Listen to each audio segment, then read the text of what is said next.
Hey guys, it's me. A week and a half ago, I made that video. A week and a half later, this is what's happened so far. This is the property that I got for $4,800. We ended up getting some wood dropped. See, there's stuff that's done here because I didn't think I was going to record any of this stuff. And then everyone wanted me to do it, so here I am.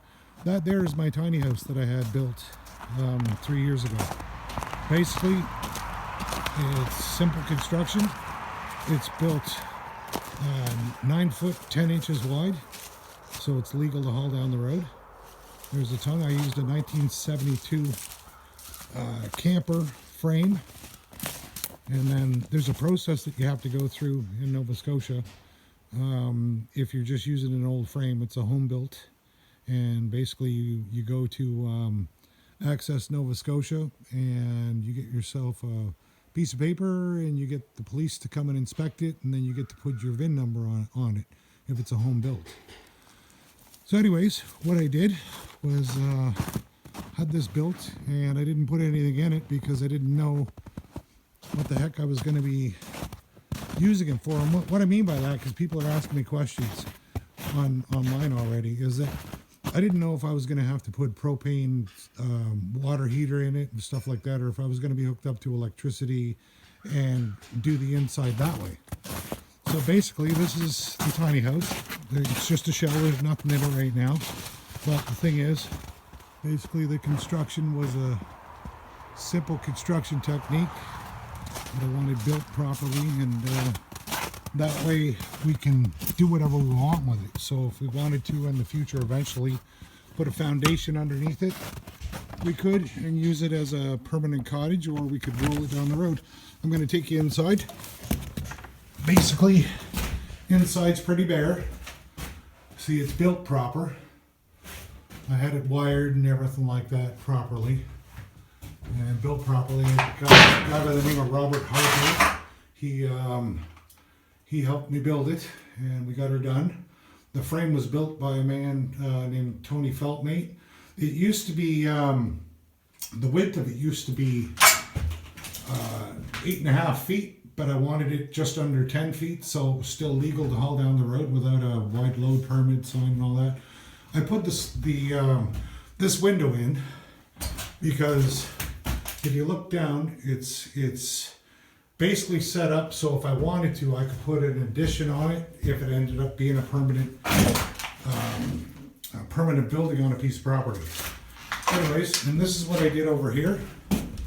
We took a panel out of a trailer, and basically it's set up for it can do the 12 volt as well as be hooked up to regular power, and that was a pretty simple, great idea to do, because like you never know where you're going to end up with one of these things, right? And it's pretty darn cool. Anyways, that is the tiny house per se as we sit right now. Now I've got to get out of it without falling on the ground. There we go. There we go. But anyways, this is the property that I got for $4,800. I ended up getting lucky, and I ended up buying this shed from a friend of mine for $1,500. He sold it to me. So it's fairly big. It's 8 foot wide by 12 feet long. So please excuse me, guys, if there's a mess around here. It's under construction. And basically those logs that I showed you up there, up past my 91 Chev, these logs here, or those logs there, this is the brush pile that's left over. Now right here is the burner that I was telling you guys about that made it into an outside wood stove kind of deal, because we have a thing here in Nova Scotia that's, I think, probably everywhere. The burn laws basically say that you can burn like at certain times of the year, but this way it's contained. You can put long pieces in it, and that works. That cost me $100 to have that built, which was pretty darn awesome. One of the best $100 I ever spent. Anyways, this here is the old house. Sorry about the sunshine in the video. There's the 91 Chev. My favorite thing in the whole world besides my wife. I love this truck. And the reason why I like the old trucks is because you can fix it with a coat hanger if you need to. The new trucks these days, I could have had a truck payment and done what I had to do, but you never know. 5 years from now, $600, $700, $800 a month payments. You never know if you're going to be able to keep it. You never know what the economy's going to do, if it's going to tank or not. But anyways, let me walk up the hill here. So this here is the old house that was on the property that I got for $4,800. And this over here is the view. It's pretty cool. It's pretty, there's only a part of the land that's cleared. But anyways, I'm going to walk you through and show you the old house and what we've done in the last week and a half since the last video.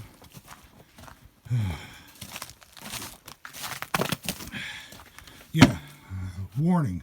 I'm just going to give you guys a warning. When I go in here, it's pretty bad.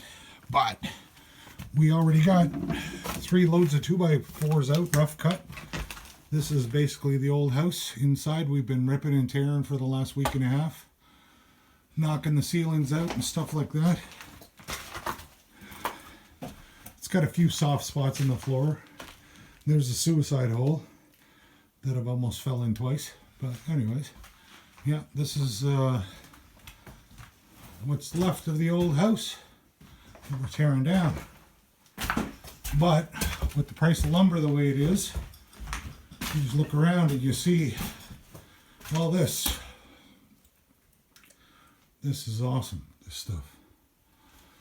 It's still in good shape. Now, this here, that is what's left of that corner. That's why we didn't save the house. Because that corner has been leaking for over 20 years because we've got hemlock boards in the walls. Now this here's, these are rough cut 2x4s. And basically they're solid. They're good. And what we're going to do in these videos, I'm going to show you guys what I'm planning on doing with everything that comes out of here. We're going to try and utilize everything that we can and see what we can make money off of. Why not? Like a lot of the wood that we can't use that's not big enough, we're gonna make garbage boxes. And my wife and I, well, my wife runs a little restaurant up in a place called Goshen.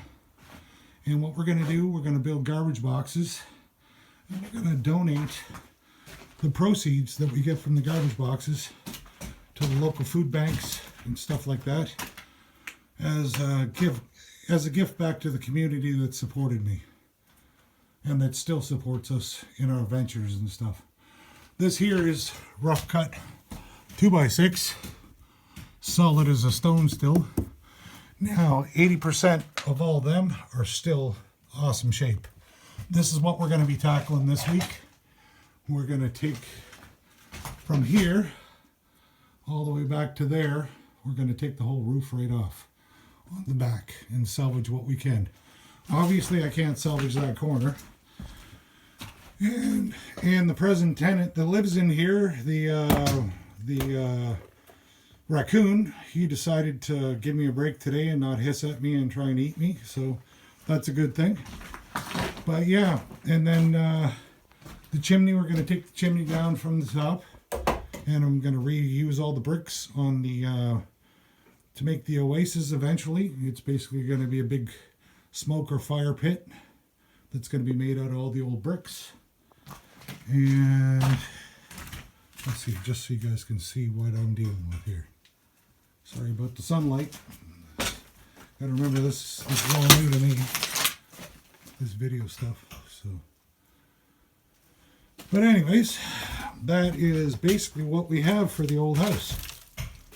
Now, another thing we're going to do, there's going to be other videos, because if I don't document all the stuff that goes on, people are like, well, that's just an old house, blah, blah, blah. But the reality of it is that a lot of this wood that is good still, like this here, check this out, this is really bad. This has been leaking for over 20 years, obviously. Like, it's really, really, really bad. Literally, you could jump right through the wall there. But basically everything else is solid. Now, we've got a plan for all these old doors. You just have to wait and see. It'll be pretty exciting. I think you guys are going to be blown away with what you see. Came out of my head that we're going to do with these doors. Basically, the way I'm looking at it is that if I can get money back from this property and be able to help the communities around here with whatever I can, like with the extras, that's fine in the process of building what I plan on building. See, this is where the tiny house is going to go, where the old house is. It's going to go up here on the hill, so we're going to have one heck of a view. Over there in the corner, like in behind the tiny house there, because we just put it on the property to make sure that we had it safe. Over and behind there is the creek that I want to put a turbine in. I'm going to build a turbine from watching YouTube. I'm going to build a turbine out of a washing machine. The guy that does it on YouTube, man, he's wicked smart. But anyways, I sent him a message. He's going to send me all the specs to figure it all out on how to do it. So anyways, that's that. Now you hear some banging and stuff like that. That's my friend Jamie around back. He's taking down the old shed. There's an old shed there built out of hemlock as well. And what we're going to do with that shed is something kind of unique. See, we're going to take that old shed, which is solid hemlock, decent size. We took a $40 trailer that I bought last summer, and we've basically extended the frame of it and everything like that already to it. And we're going to make another burger bus, because that's how my wife and I make our living. We have burger buses on the East Coast here. So we're going to use the old lumber from that shed, and we're going to build us a burger bus out of it. I will show videos of us making it and all that stuff too, so you guys can see all that crap. I'm sorry if this is kind of boring, guys. This is just me talking. It's just what I do. Man, I get a sore throat sometimes, huh? Anyways, so yeah, that's what we got for now. When the next video will probably be when we start cutting the roof off. So anyways, this is what we have. And isn't that beautiful, guys? This is the stuff that is underneath. Now we have to dispose of all this stuff because it is shingles. We can't burn that, so that's got to be put on tarps and put into a pile. So when the house finally is crushed down and it goes to the dump, this stuff goes with it. And that way we can make sure that we have a safe environment. But the shame is this house has an 8-foot deep poured concrete basement. And my wife's pretty upset that we can't salvage it, but it is what it is. And we won't take the whole roof down until I get the power company in to take that off. Anyways, that's enough for now. I'll talk to you all later. I'll see you next round. Remember, live your life your way. Peace out.